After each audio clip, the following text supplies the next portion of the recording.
तामुलपुर जिल्ला बड'लेण्ड मुंख्लं नखरारि आफादनि खौरांगिरि मेल बड'लेण्ड मुंख्लं नखरफोरनो सरकारनि अनसुंथाइखौ होजोबनांगौनि दाबि खालामदों। आलादा रायजो बड'लेण्ड सोमावसारनायाव मुंख्लं जालांनाय नखरनि सुबुंफोरनो सरकारा फोसावनाय 5 लाख रांनि अनसुंथाइखौ होजोबनांगौनि गोख्रों दाबि खालामदों। दिनै मोनसे खौरांगिरि मेलनि गेजेरजों बे दाबिखौ खालामदों तामुलपुर जिल्ला बड'लेण्ड मुंख्लं नखरारि आफादा। हारिनि थाखायनो गावसोरनि जिउ बावलांनाय मुंख्लं नखरफोरा सरकारनिफ्राय मोननो गोनां अनसुंथाइफोरखौ दासिमबो मोनजोबनो हायाखै। थांनाय माखासे दान सिगाङावनो बिटिआर सरकारा 3 लाख राङै अनसुंथाइ होदोंबाबो दासिमबो मोननो गोनां गोबां नखरफोर दंबावो। थांनाय आगस्ट दानावनो गासिबो मुंख्लं नखरफोरनो अनसुंथाइ होजोबनो खोथा होदोंमोन, नाथाय बेयो मावफुंजायाखै। बेनि थाखायनो फैबाय थानाय समाव जायखि सरकार फैया मानो मुंख्लंफोरनि अनसुंथाइखौ सिगाङावनो होग्रोनांगौ आरो सरकारि साख्रिखौ होनांगौ होननानै दाबि खालामो। बेजों लोगोसेनो सोंथि खालामो दि मुंख्लं नखरफोरनो सरकारा 5 लाख राङै अनसुंथाइ होनांगौमोन, नाथाय मा जाहोनाव 3 लाख राङै अनसुंथाइ होखो बेनि फिननाय होनांगौ होननानै तामुलपुर जिल्ला बड'लेण्ड मुंख्लं नखरारि आफादनि आफादगिरि महेश ब्रह्मआ खौरांगिरि मेलनि गेजेरजों बुंथिदों। दा जोङो तामुलपुर डिस्ट्रिक्टनि सिङाव थानानै मुंख्लं नखर मोनसे आफाद दङ।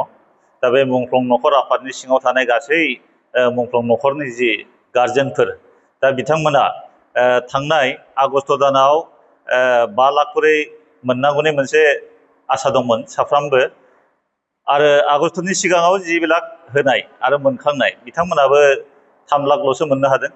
नाथाय 5 लाखनि जायगायाव 3 लाखल' मानो जोङो मोनखो, आरो बे मोनसे दुखु गोनां मोनसे बाथ्रा। आरो 3 लाखनि सिङावबो गोबां मानसियानो दिनैसिम मोननो हायाखै।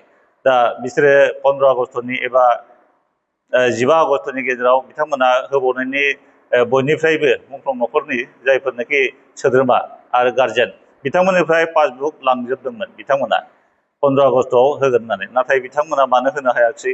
दा बिनि थाखायबो गोबां जोंनि मुंख्लं नखर सोद्रोमा बिथांमोना दुखु मोननानै दं, बेखौ आसा खालामनानै दं, नेनानै दं, नाथाय मानो मोननो हायाखै। बिथांमोना मुंख्लं नखरनि सोद्रोमाफोरखौ आसा होनानै बेबायदि थगायनाया मोजां खामानि जायाखै बिथांमोननि।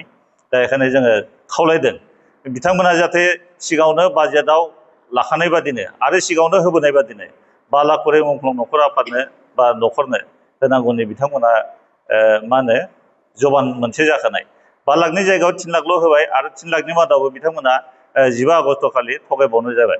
15 आगस्टआव बिथांमोना 3 लाख होनांगौनि जायगायाव मुंख्लं नखरनि जायफोर बिमाफोर दङ बिथांमोननोसो बुरै मानसिफोरनो दानसेयाव 1000 खरै रां होनायनि बिथांमोना खोथा होदों आरो मान होदों, नाथाय बियो जोंनि थाखाय गोजोनथाव बाथ्रा नङा।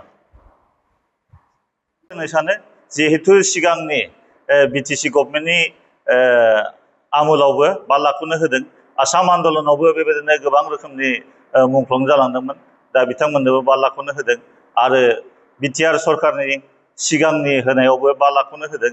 नाथाय बे समाव जोंनो मानो 5 लाखनि जायगायाव 3 लाखल' मानो होखो, आरो जायफोर मोनाखै बिथांमोननोबो होगोन होननानै बिथांमोना खोथा होदोंमोन, नाथाय मानो होआखै। दा बिथांमोननिफ्राय जोङो मिथिनो लुगैयो बिनि जाहोना मा। जोंनि तामुलपुर जिल्लानि सिङाव गासै 89 मुंख्लंफोर दङ।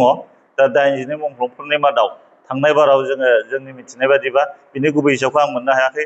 जोंनि कुमारघाटा आन्सलिकआव 9 आरो तामुलपुर आन्सलिकनि सिङाव 13 बेखौ आं मिथिनो मोननाय जादों।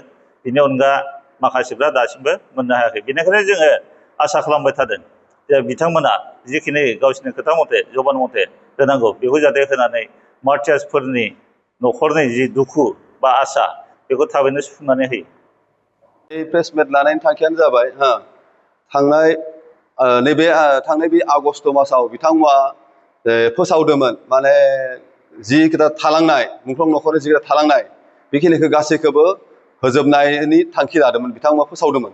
दिनै जोङो 5 लाखनि जायगायाव खायसे सुबुंफोरा 3 लाख मोनबाय, थेवबो जोङो बेयावबो गोजोननाय गैया। आरो लोगोसे जोङो खावलायो बिथांमोनखौ जे आगस्टआव नेक्स्ट सरकारा जायानो फाया मानो जोङो बिथांमोनखौ जाहाथे जोंनि मोननो लागा बा जिथु गभर्नमेन्टआ फोसावलांनाय बै जाहाथे होयो फैगोन सरकारा, जों बेखौनो आसा खालामनाय थाबाय।